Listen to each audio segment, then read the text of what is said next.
think? Good morning.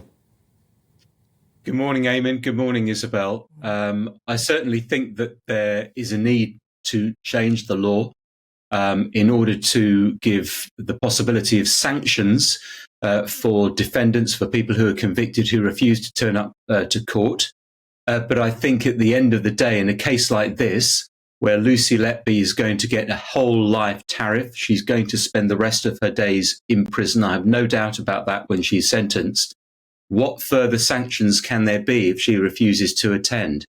I think the idea of sort of dragging her kicking and screaming into court, where she might, make a scene, when she might be screaming, doing things. I don't think that's a spectacle that I think anyone would want to see, particularly the families, the loved ones of the victims, because I just don't think that that's the right thing to do. If someone just doesn't want to come to court, you can try and persuade them, you can try and cajole them, you can try and use the possibility of sanctions. But at the end of the day, I don't think you can actually drag them kicking and screaming into court. It's funny that you say you don't think it's the right thing to do. It's funny, I'd imagine that most convicted murderers probably don't want to go to their trial at all, and yet they are forced and compelled to do that. So what's the difference with sentencing? Well, the point is that they do attend, most of them do attend for the trial, because they know that to not to do so sends out the wrong message to the jury that's trying them.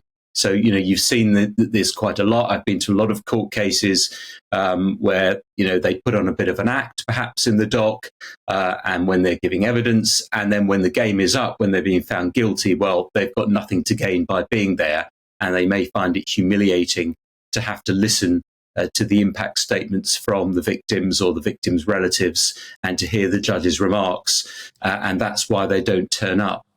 And it has become something of a trend. I've seen it, in recent years. It didn't used to be something that you saw very often, but it certainly has become something in the past few years, where during that time, that crucial moment for sentencing, they're just not coming to court. So for someone who's going to get, let's say, a determinate sentence of 5 years or 10 years, you could absolutely say to them, if you don't turn up for court, we're going to add another 2, 3, 4, 5 years onto your sentence, or whatever it might be.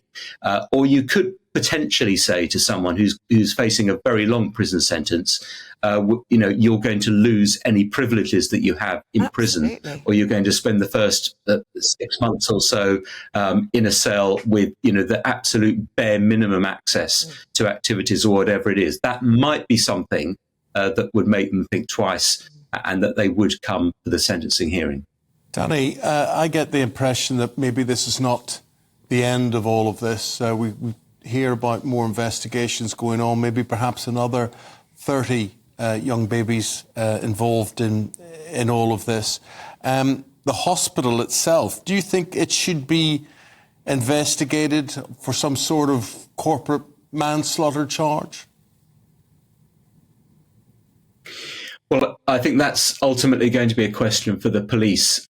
It seems to me that they've done an incredibly meticulous and careful and thorough investigation, and I'm sure that they're looking at all possibilities now about whether there are other individuals that might bear responsibility for missing the signs, for refusing to act on warnings, whether they have potential manslaughter charges against them, or whether the hospital as an institution has a corporate manslaughter charge. But that really is a little bit of the way down the track, and I think it's a lot more complicated. The person that bears the ultimate responsibility for this is Lucy Letby.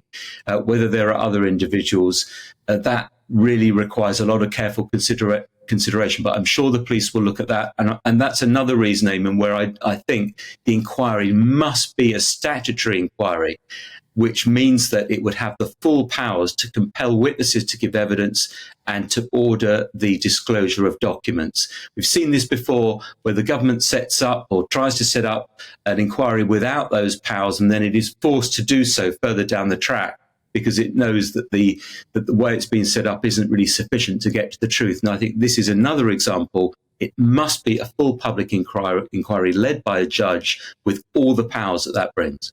It's interesting as well, in the papers, some suggestions that the inquiry should appoint a foreign medical expert because there's this risk of a pro-NHS bias, which is something I haven't really heard discussed in these kinds of cases before, but this idea that you can't really criticise the NHS if you're an NHS doctor, and people perhaps not realise it's, I suppose, an unconscious bias in favour of the hospital over and against perpetrators in cases like that. It makes a lot of sense. In years to come. What do you make of that?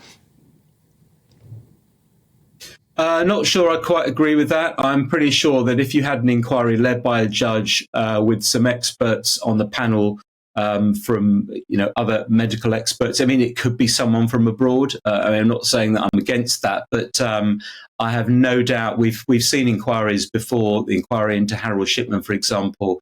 I don't think that there were overseas experts looking at that, looking at GP practices and so on.